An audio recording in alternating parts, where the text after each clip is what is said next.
Ce chapitre a fait pas mal parler. Pas combien, mais bon, on a l'habitude maintenant. Hein.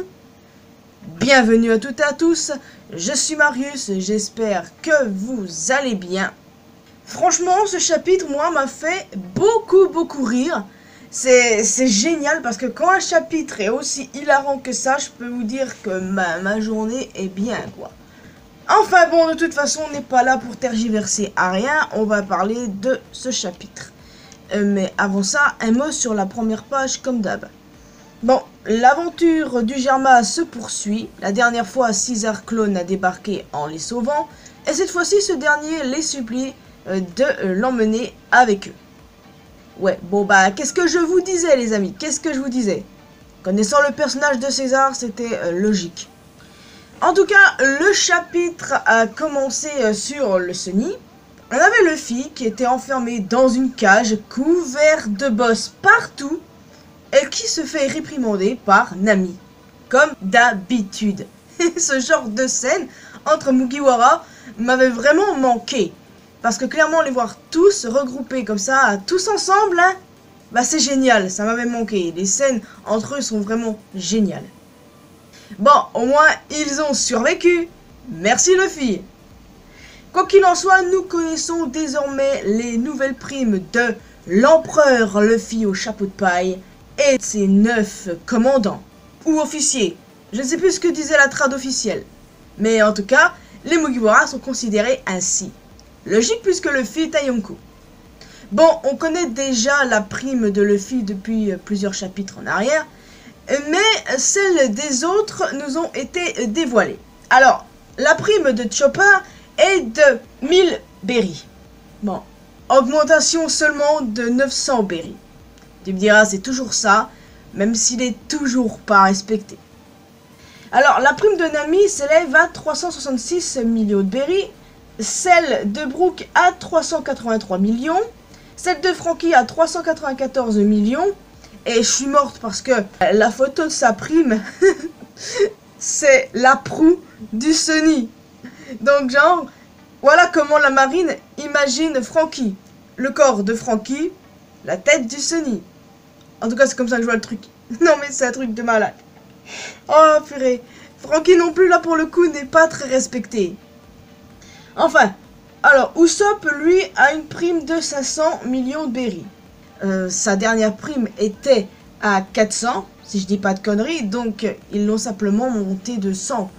Donc bon, en soi moi je trouve ça plutôt logique. Celle de Robin s'élève désormais à 930 millions de berries. Robin est enfin reconnu à sa juste valeur pour sa dangerosité. Enfin les gars, enfin. Il était temps. Je ne sais plus trop ce que j'avais dit pour elle dans mes pronostics, mais incroyable, c'est exactement ce qu'il lui fallait. Très ravi de la prime de Robin. Alors, la prime de Sanji s'élève à 1 milliard 32 millions de berries. Celle de Jinbei, 1 milliard 100 millions de berries.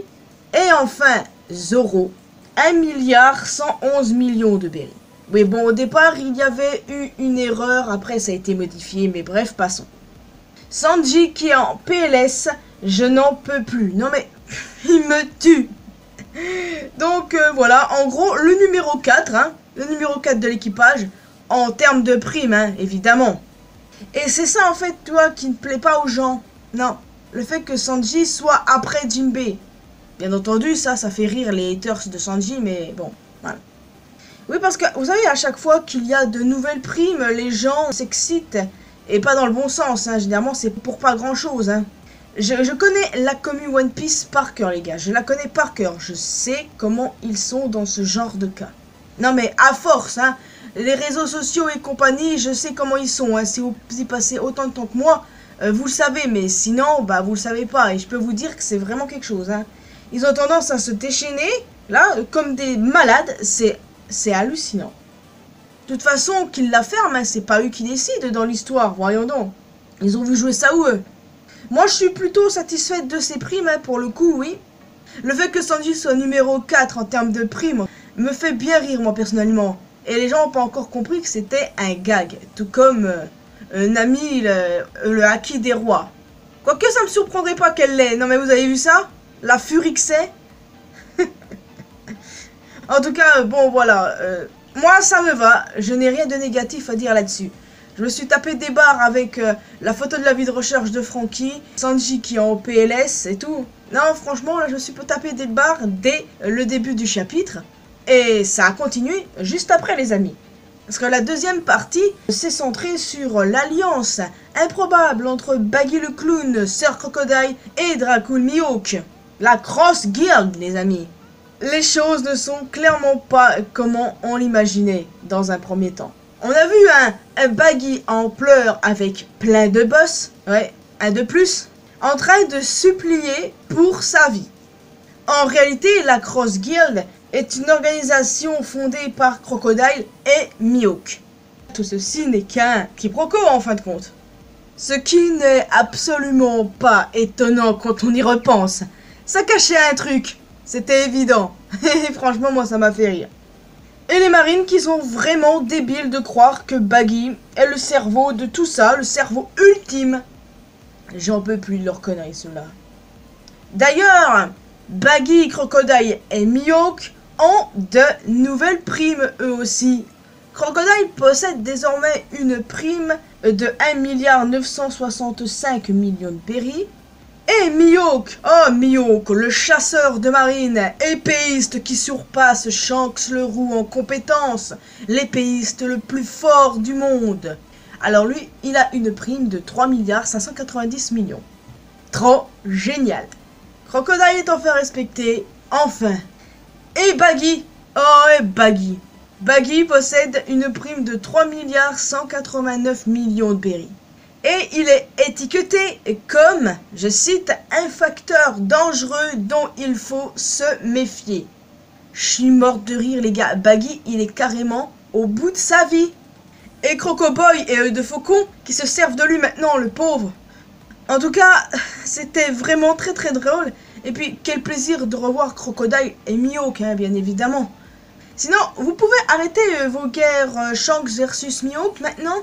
Parce que je sais que ça faisait débat il y a plusieurs années, mais j'ignore s'il y en a encore qui poursuivent ce débat, parce que très clairement ce chapitre-là nique tout. Pour vous en tout cas. Moi, ça changeait pas vraiment grand-chose, je me lance pas dans ce genre de débat. C'est comme le débat Zoro versus Sanji, vous croyez vraiment que j'ai que ça à perdre de mes journées, hein? Donc voilà, j'ai beaucoup aimé ce passage avec la Cross Guild. Mais après, la dernière partie du chapitre était un peu plus sérieuse. Parce que oui, on a bien rigolé avec les Mugiwara, on a bien rigolé avec la Cross Guild. Mais après, bon, c'était quand même moins drôle. En effet, la dernière partie du chapitre nous montre l'armée révolutionnaire. Alors, les chefs de l'armée sont rentrés sains et sauf Sabo qui n'est pas avec eux. On a même revu ce pauvre Kuma. Il me fait de la peine dans l'état qu'il est, hein. En tout cas, Dragon, oui, Dragon, ça fait plaisir de le voir, a fait comprendre que si Sabo avait vraiment assassiné le roi Cobra, il ne lui pardonnerait pas, peu importe les raisons. Ouais, bah là, il rigole plus, hein. Au même moment, le quartier général de la marine intercepte un appel. Ouais, tout est sur écoute.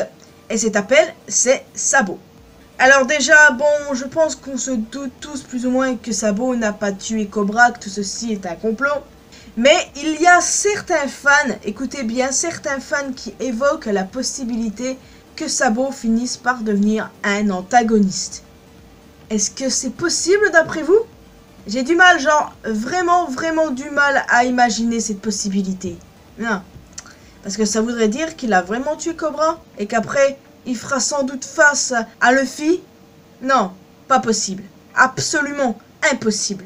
Mais je trépigne d'impatience pour voir la suite. Parce que j'ai la hype de ouf là. Et je suis curieuse de savoir de quoi il va parler le prochain chapitre.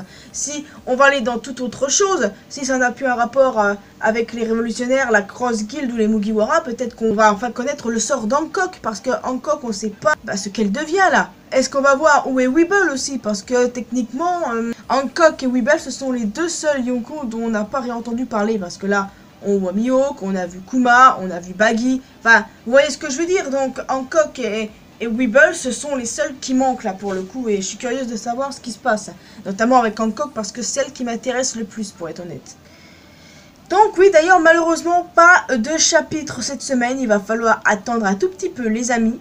N'hésitez pas à me donner votre avis sur les nouvelles primes des Mugiwara, si vous êtes satisfait ou non, mais en restant courtois bien évidemment.